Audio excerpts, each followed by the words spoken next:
Wahabi adalah ideologi yang takfiri, ya, iaitu sudah hilang ciri Ahlussunnah wal Jamaah tidak mudah mengkafirkan ahli kiblat, ya.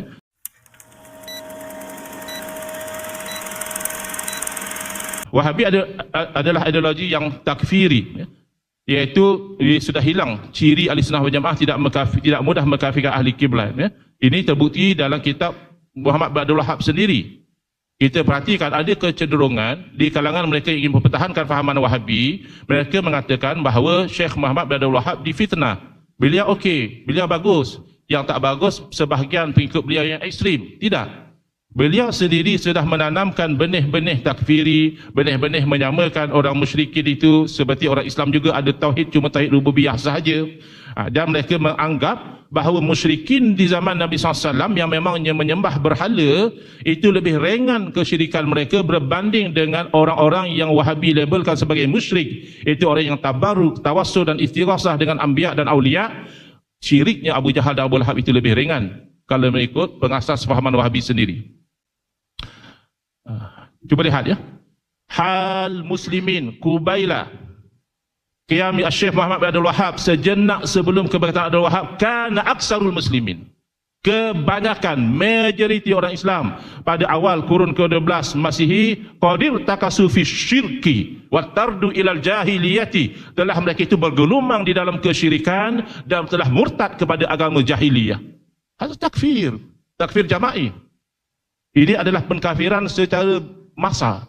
Majoriti umat Islam sebelum kebangkitan Syekh Abdul Wahhab, ulamanya, awamnya bergulumang di dalam kesyirikan, bahkan murtad kepada agama jahiliyah. Begitu juga ulama Wahabi Sulaiman bin Sahman juga mengadakan pendirian yang sama.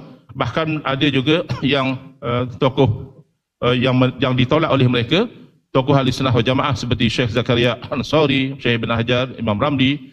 Ini yang dikatakan laisu mimman yutaddu bihim wala bikalamihim. Ini orang tak boleh ambil kira punya. Ini apa punya cakap tadi dengarnya. Kerana mereka ni orang yang melampau kerana memuliakan kubur. Bukan memuliakan batu, Syekh, bukan memuliakan tanah, tapi memuliakan orang yang soleh.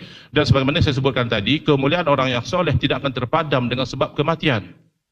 Wa illa, kenapa kita dalam tahiyat assalamu alayka ayyuhan nabi, salam ke atasmu wahai nabi. Kewafatan nabi tidak menghalang kita berbicara dengan mereka. Bahkan baru-baru ini saya membaca dan masa syahdu dengan bicaranya Fadil Sahibus Samahah, mufti, dengan ayahanda beliau yang baru meninggal dunia. Monolog beliau dalam Facebook, ia tidak menjadikan beliau syirik. Itu kan hanya luahan, kerana orang di alam arwah itu masih ada kehidupan mereka sendiri dan kita masih ada kasih sayang dan penghormatan kepada mereka. Dalam kitab Ad-Durrus Saniyah juga penuh dengan tabdi', takfir, istiglalud dam, al-mubihul dam. Konsep walak dan barak tidak sama saja, maka itu sudah dianggap bukan lagi orang Islam. Bahkan diperangi secara, bukan secara hujah lagi, secara mengangkat senjata. Cuba lihat, ya. Di sini dalam kitab Ad-Durrus Saniyah juga dihentam sebagai ajaran sesat Asy'ariyah ini.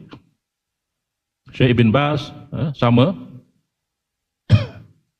Dan mereka cuba Wahabi cuba mencuri tauhid Ahlussunnah wal Jamaah. Kiranya Asy'ariyah itu ahlul bid'ah wal hawa, Wahabi pula yang diangkat sebagai ahli sunnati wal Jamaah. Jadi InsyaAllah, ya, di kuip nanti pencinta sunnah itu memang pencinta sunnah yang ahli sunnati wal Jamaah, bukan yang Wahabi, ya, insyaAllah. Jadi dituduh Asy'ariyah itu tidak mempunyai tauhid asma wa sifat. Bahkan ini didakui sendiri oleh semisal Muhammad Al-Hasan bin Ali Al-Qattani, iaitu ulama yang Wahabi atau muyul kepada Wahabi, tentang pengkafiran yang dilakukan, ya, oleh golongan Wahabiyah. Dan Muhammad Abdul Wahhab adalah pentakfir menurut ulama Wahabi sendiri, ya.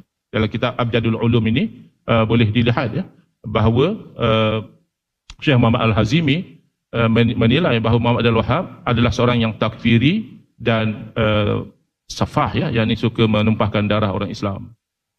Begitu juga Syekh Muhammad Siddiq Hasan, ulama Wahabi juga menyebut, ya, Muhammad Abdul Wahhab suka membunuh. Saya masih ingat beberapa tahun dahulu guru saya Syekhuna Syekh Nuruddin Al-Banjari Al-Makki dihentam bila menyatakan fakta ini. Padahal ini disebut oleh tokoh-tokoh yang muyul mereka kepada Wahabi, ya, ataupun Wahabi. Syekh Ali Asy-Syaukani juga yang membela Muhammad Abdul Wahab mengaku bahawa Wahabi adalah aliran yang suka mengkafirkan dan tidak mengikut dakwah yang takfiri begini. Bab takfir sama juga tuan-tuan. Kalau nak main tentang takfir, disebutkan tadi kan tentang takfir, Asy'ariyah tidak mengkafirkan orang lain yang kafirkan. Tahun 474 dalam Kitabul Muntazam disebutkan ada peperangan di antara Hanabilah dan Asy'ariyah sehingga Asy'ariyah tak pergi solat Jumaat, bergaduh mereka. Tahun 617 dalam Mu'jamul Buldan, walam yabqa min asy-Syi'ati wal Hanafiyah illa man yukhfi madhhabahu. Ini di negeri Rai kerana berperang dengan Asy'ariyah. Dan juga ekstremis Najmuddin Al-Khabushani Asy-Syafi'i. Najmuddin Al-Khabushani Asy-Syafi'i. Dia menyebutkan ada peperangan di antara dia dan Hanabilah. Abu Dzar Al-Harawi Al-Asy'ari. Abu Dzar Al-Harawi ni ulama Asy'ariyah yang orang pertama yang membawa maksud Asy'ariyah di Mekah sebagaimana disebut dalam kitab-kitab sejarah. Dia yang mula-mula menyebarkan Asy'ariyah di Mekah. Apa katanya? Katanya dia telah mengkafirkan, ini dalam Al-Muntazam oleh Ibn Jauzi, kana ya'taqid kufr muhaddits Ibn Battah, telah mengkafirkan Ibn Battah. Abu Bakar Bakri Al-Maghribi, apa yang dia buat? Kana mimma qalahu innahu madaha Ahmad bin Hanbal, thumma dia mengatakan ma kafara Sulaiman walakinna syayatin kafaru. Pengikut Ahmad bin Hanbal semua kafir. Dan list ini panjang kalau nak go through. Apa yang saya nak sampaikan, takfir berlaku dalam semua mazhab. Jangan salahkan satu mazhab. Katanya Wahabi ni senang kafirkan orang, sebab itu dia terkeluar dari Sunnah wal Jamaah. Itu poin pertama. Tuan-tuan, saya berat hati nak bawakan idea ni, tapi saya terpaksa katakan, pada pandangan Asy'ariyah, sesuatu makhluk tak ada kuwah tabi'iyah yang diberikan oleh Allah. Allah tak bagi kuwah, kuasa kepada sesuatu makhluk. Allah tak bagi. Allah tak bagi kuasa untuk api membakar. Allah tak bagi kuasa untuk ais menyejukkan. Tak. Yang berlaku hanyalah ada api, akan biasanya ada kebakaran. Ada ais, biasanya akan jadi sejuk. Bila-bila boleh ditarik. Sesiapa yang percaya bahawa Allah bagi kuasa untuk membakar kepada api, ini majoriti orang, semua orang, saya rasa orang Asy'ariyah di sini pun sama, semua percaya Allah bagi pada api sifat dan kuasa untuk membakar. Allah bagi.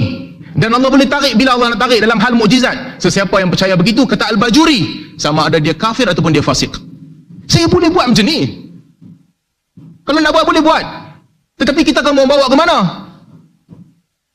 Belah sini kafir kan belah sana, kata belah sana mudah takfir, belah sana kata belah sini mudah takfir, akhirnya nak bawa ke mana? Al-Imam Syirazi rahimahullah menyebutkan siapa yang tidak beriman dengan akidah yang disusun oleh Abu Hasan Al-Asy'ari, dia kafir. Saya berat, saya tak tulis benda ni sebab saya tak nak bawa. Tapi bila bercakap dengan orang, dia melemparkan perkataan seolah-olah dia berada di dalam satu mazhab yang suci. Saya terpaksa.